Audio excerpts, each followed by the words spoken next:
அனைவருக்கும் வணக்கம். Welcome to free ICT tutorials Tamil. MS word மென்பொருள் பற்றிய 4வது காணொளியில் சந்திப்பதில் மிக்க மகிழ்ச்சி. தொடர்ச்சியாக பார்க்கலாம். இது போன்ற பயனுள்ள தொழில்நுட்ப வீடியோக்களை நீங்கள் பெற்றுக்கொள்ள இந்த சேனலை சப்ஸ்கிரைப் பண்ணி நோட்டிஃபிகேஷன் பெல் ஐக்கனை கிளிக் பண்ணி ஆன் பண்ணி வைத்துக்கொள்வதன் மூலம் உடனுக்குடன் பெற்றுக்கொள்ள முடியும். அடுத்ததாக இங்கு கிளியர் ஆல் ஃபார்மேட்டிங் என்பது காணப்படுகின்றது.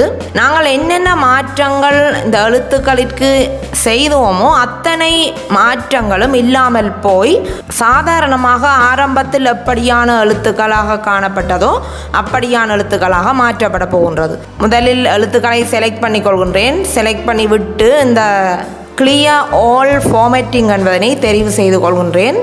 ஆரம்பத்தில் என்ன வகையான டெக்ஸ்டாக காணப்பட்டதோ அந்த வகையான டெக்ஸ்டாக இந்த எழுத்துக்கள் மாற்றப்பட்டுள்ளது. அடுத்ததாக ஃபார்மேட் பெயிண்டர் என்பதனை பார்க்கலாம். நாங்கள் ஏதாவது மாற்றங்கள் ஒரு எழுத்திற்கு செய்திருந்தோமானால் அந்த மாற்றத்தை மற்ற எழுத்துக்களிற்கும் ஏற்படுத்தி கொள்வதற்காக பயன்படுத்தப்படும்.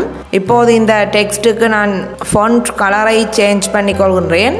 இந்த மாற்றத்தை இந்த டெக்ஸ்டில் இருக்கிற இந்த மாற்றத்தை நான் இந்த டெக்ஸ்ட்டுக்கும் உருவாக்கி கொள்ள வேண்டுமெனின் இந்த டெக்ஸ்டின் ஏதாவது ஒரு பகுதியையோ முழுவதுமாகவோ நாங்கள் செலக்ட் பண்ணி கொள்ளலாம். இந்த ஃபார்மேட் பெயிண்டர் என்பதனை கிளிக் பண்ணி கொள்ள வேண்டும். அடுத்து நாங்கள் பிரதி செய்ய வேண்டிய அந்த டெக்ஸ்டை செலக்ட் பண்ணி கொள்ள வேண்டும். நான் இந்த MS என்பதனை மட்டும் செலக்ட் பண்ணி கொள்கின்றேன். மாற்றத்தை பாருங்கள். இந்த மாற்றம் அப்படியே இங்கு பிரதியிடப்பட்டுள்ளது.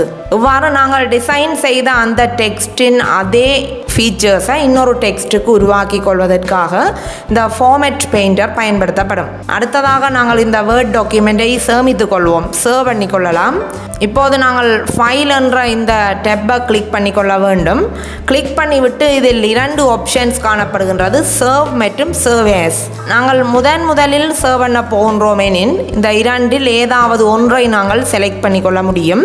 ஆனால் 2க்கும் உள்ள வேறுபாடு என்ன என்பதனை நான் பின்பு கூறுகின்றேன். இப்போது நான் சேவ் என்ற பட்டனை கிளிக் பண்ணி கொள்கின்றேன். இங்கு நாங்கள் முதலில் லொக்கேஷனை செலக்ட் பண்ணி கொள்ள வேண்டும். எமது கணனியில் எந்த இடத்தில் நாங்கள் இந்த வேர்ட் டாக்குமெண்ட்டை சேமித்து கொள்ள போகின்றோம் என்பதனை, அந்த வகையில் நான் டெஸ்க்டாப் என்பதனை செலக்ட் பண்ணி கொள்கின்றேன். இந்த ஃபைல் என்ற பெயரை நாங்கள் வழங்கிக் கொள்ள வேண்டும். இந்த பெயர் எப்பொழுதும் ஒரு காரண பெயராக இருப்பது சிறந்தது. ஏனென்று சொன்னால் ஒரு வேர்ட் ஃபைலை நாங்கள் தேடி பிடிக்கும் போது அது எங்களுக்கு ஈஸியானதாக இருக்கும். அந்த வகையில் நான் இதற்கு எக்ஸசைஸ் 1 என பெயரிட்டுக் கொள்கின்றேன். இப்போது நான் இந்த சேவ் என்ற இந்த பட்டனை கிளிக் பண்ணி கொள்கின்றேன். இப்போது பார்த்தீர்கள் என்று சொன்னால் இந்த டைட்டில் பாரில் முதல் டாக்குமெண்ட் 1 என்ற பெயரில் இருந்த இந்த பெயர் இப்போது எக்ஸசைஸ் 1 என மாற்றப்பட்டுள்ளது. நாங்கள் MS வேர்டில் டைப் பண்ணி கொண்டிருக்கும் போது இடைக்கிடை நாங்கள் இந்த சேவ் என்ற பட்டனை கிளிக் பண்ணி கொள்ள வேண்டும். இதன் தொடர்ச்சியை நாங்கள் அடுத்த காணொளியில் பார்க்கலாம். நன்றி.